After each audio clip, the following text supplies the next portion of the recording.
Jesucristo ha resucitado. En verdad ha resucitado. En el nombre del Padre, y del Hijo, y del Espíritu Santo. Amén.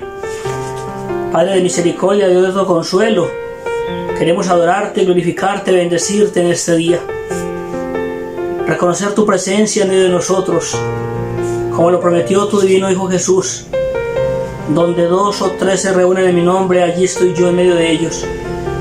Quiero alabarte, Señor, porque nos permites contemplar tu presencia, porque estás aquí en medio de nosotros, Dios del universo. Queremos glorificarte, bendecirte en este momento y pedirte que nos ilumines con tu Espíritu Santo para poder escuchar tu palabra, ponerla en práctica y hacer tu santa voluntad. ¿Qué dice hoy el Señor en su palabra? Lectura del Santo Evangelio según San Mateo. Gloria a ti, Señor. En aquel tiempo dijo Jesús a sus discípulos: si tu hermano peca, repréndelo a solas entre los dos. Si te hace caso, has salvado a tu hermano. Si no te hace caso, llama a otro o a otros dos, para que todo el asunto quede confirmado por boca de 2 o 3 testigos. Si no les hace caso, díselo a la comunidad, y si no hace caso ni siquiera a la comunidad, considéralo como un gentil o un publicano. Les aseguro que todo lo que aten en la tierra quedará atado en el cielo, y todo lo que desaten en la tierra quedará desatado en el cielo. Les aseguro, además, que si 2 de ustedes se ponen de acuerdo en mi tierra para pedir algo, se lo hará mi Padre del cielo. Porque donde 2 o 3 están reunidos en mi nombre, allí estoy yo en medio de ellos. Palabra del Señor. Gloria a ti, Señor Jesús. ¿Qué nos dice a nosotros hoy esa palabra de Dios? Muy queridos hermanos y hermanas, en este día, este evangelio que acabamos de escuchar es maravilloso. Y hay 3 cosas concretas y especiales, Juan David, que escuchamos allí. Comencemos por la tercera. Nos dice que donde 2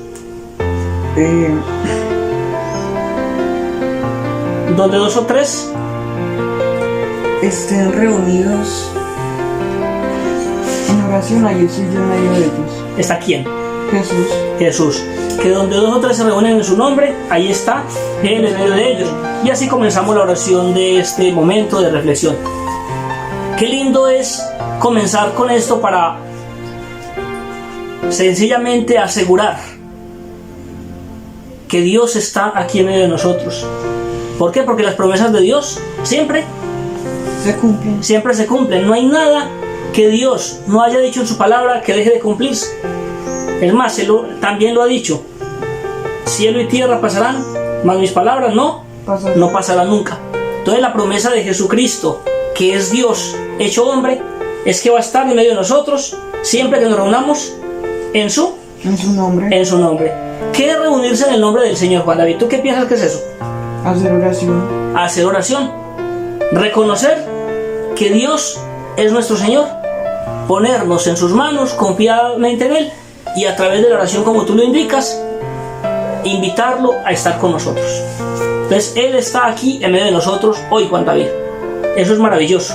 Es una certeza, hermanos y hermanas, que debemos tener todos los días. Efectivamente, la oración personal es muy importante. La oración que tú haces solito, leyendo la palabra de Dios y hablándole a Dios. Pero la oración comunitaria, y comunitaria es que hayan 2 o más. Y ya aquí Juan David y yo estamos 2. Jesús nos ha dicho: donde 2 o 3 o más se reúnan en mi nombre, es decir, invoquen su presencia, Él cumple esa palabra y está en medio de ellos. Eso es muy lindo, mi precioso Juan David.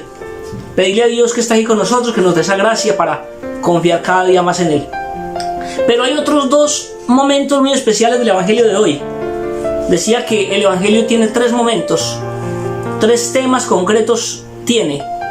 Y comencé por el tercero, porque me parece ideal para invocar la presencia de Dios, para que sea Él el que llegue, cumpla su promesa de estar en medio de 2 o de 3 o de 10 o de 1000 o de 1.000.000 en medio de nosotros. Para hablar de los otros 2 temas, el primero es sobre la corrección fraterna. ¿Escuchaste ahí? ¿Qué es lo que pasa cuando alguien se equivoca? ¿Qué debemos hacer? Corregirlo. ¿Cómo?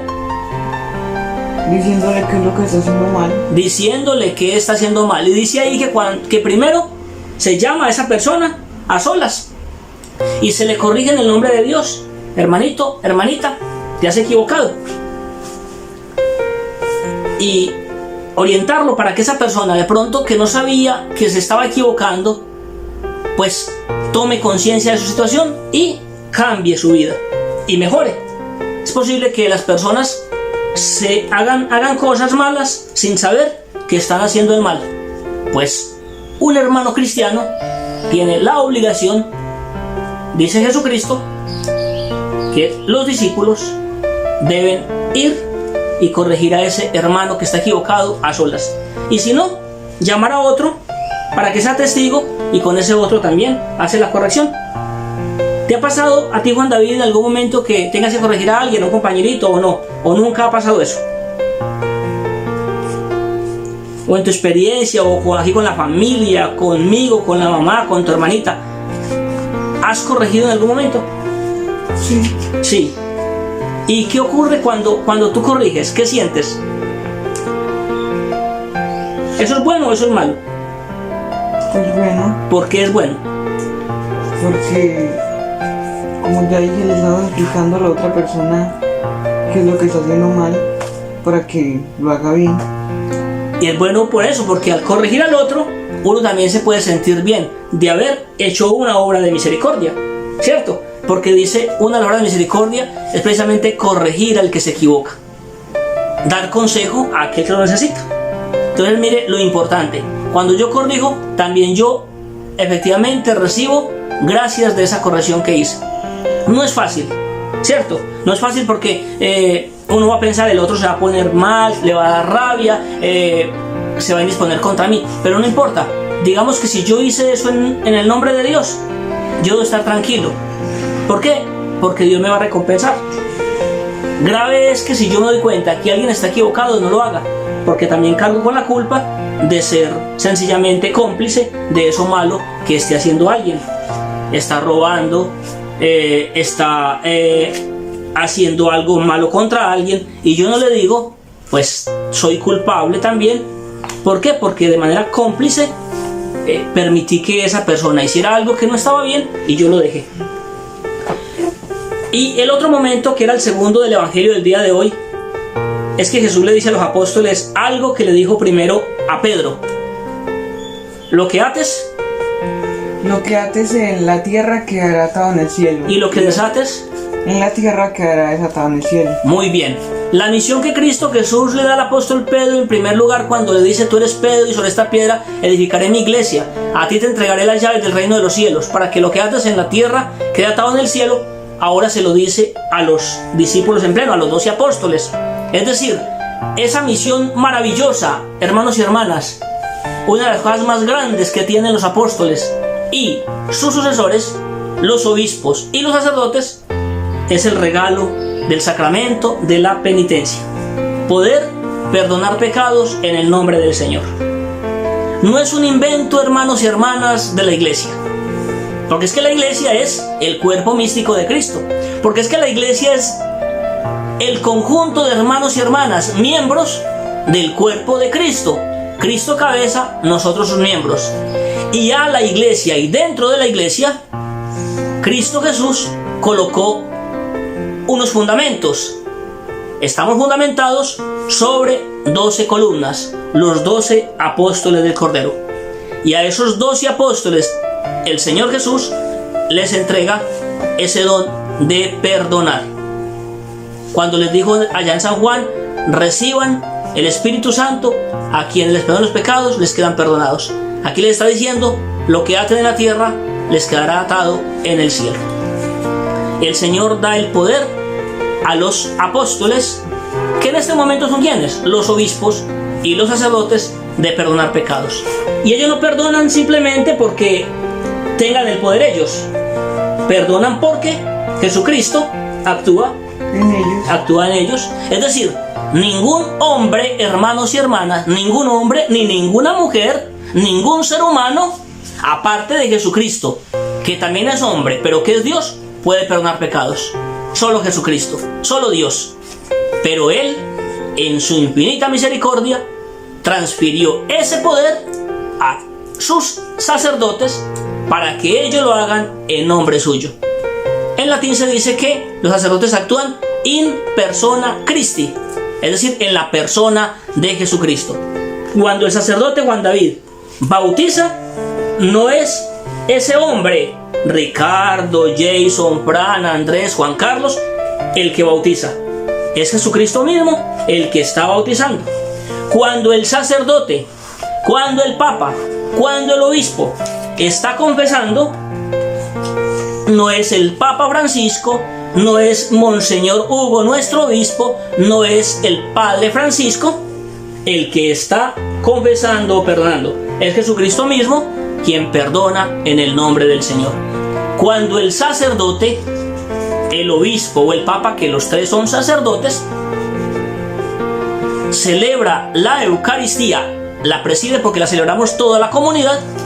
Cuando esa persona ungida por Cristo Jesús con su Espíritu Santo en el día de la ordenación sacerdotal, esa persona ungida preside la Eucaristía, consagra el pan y el vino, no es el Papa Francisco, no es Monseñor Hugo, no es el Padre Andrés, no es el Padre Ricardo, no es el Padre Jairo.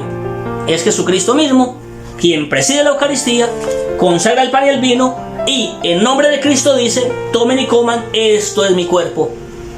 No el cuerpo del Papa Francisco, no el cuerpo del Padre Fran, no el cuerpo de Monseñor Hugo.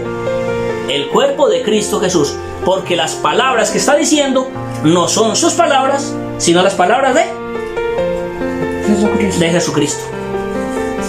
Entonces, hermanos y hermanas, eso es maravilloso escuchar en el Evangelio, cuando el Señor le dice a los apóstoles: lo que aten en la tierra quedará atado en el cielo. ¿Qué significa? Que si ellos, el Papa, los obispos, los sacerdotes, hoy, porque son los mismos apóstoles, no nos perdonan, pues sencillamente, al no quedar perdonado aquí en la tierra, tampoco podré entrar en el cielo. Porque Cristo Jesús así lo dijo. Más claro, disculpen la expresión, pero es un refrán popular: no canta un gallo. Pidámosle al Señor que nos dé la gracia de ser cada día más fieles en la doctrina de la Iglesia. Doctrina no de hombres y de mujeres que se reúnen, doctrina de Cristo mismo, que a través de su cuerpo y de manera especial de su magisterio, el Papa y los obispos y sacerdotes, predica el reino por todo el mundo. Nuestra Iglesia, que es una, santa, católica y apostólica, fundada y fundamentada en los 12 apóstoles, tiene el poder de perdonar pecados, de atar en esta tierra para que queden atados en el cielo, o de desatar en esta tierra para que queden desatados en el cielo. Ahora, ¿qué puede perdonar la Iglesia? Pues todo. ¿Por qué? Porque Dios lo perdona todo, porque Dios es infinitamente misericordioso. Y por tanto, como Dios es infinitamente misericordioso y la Iglesia es suya, pues la Iglesia puede perdonar todo. Perdona el aborto, perdona el asesinato, perdona la mentira, perdona la lujuria, perdona el egoísmo, perdona la soberbia, perdona el orgullo. Y perdona todo con una sola condición, hermanos y hermanas: que nosotros nos arrepintamos de corazón, tengamos profundo dolor de nuestro pecado y nos acerquemos a uno de sus ministros consagrados, sellados con el Espíritu Santo a través del orden sacerdotal, y pidamos perdón. Seguramente el sacerdote, que es Cristo Jesús, en ese momento me va a decir: yo te absuelvo de tus pecados, vete en paz, hermano, y no vuelvas a pecar. Es decir, me desato en esa tierra y quedo desatado en el cielo. ¡Qué maravilla, qué alegría y qué gozo! Porque el Señor es bueno con nosotros. Démosle gracias a Dios, Juan David. ¿Qué le decimos al Señor después de escuchar su palabra? Envíanos, Señor, a tu Espíritu Santo para que, cuando veamos que alguien está equivocado, nosotros podamos reprenderlo y también aprender de los errores de él. Amén. Gloria al Padre, y al Hijo, y al Espíritu Santo. Como era en un principio, y siempre, por los siglos de los siglos. Amén. En silencio contemplamos y adoramos al Señor por la palabra recibida.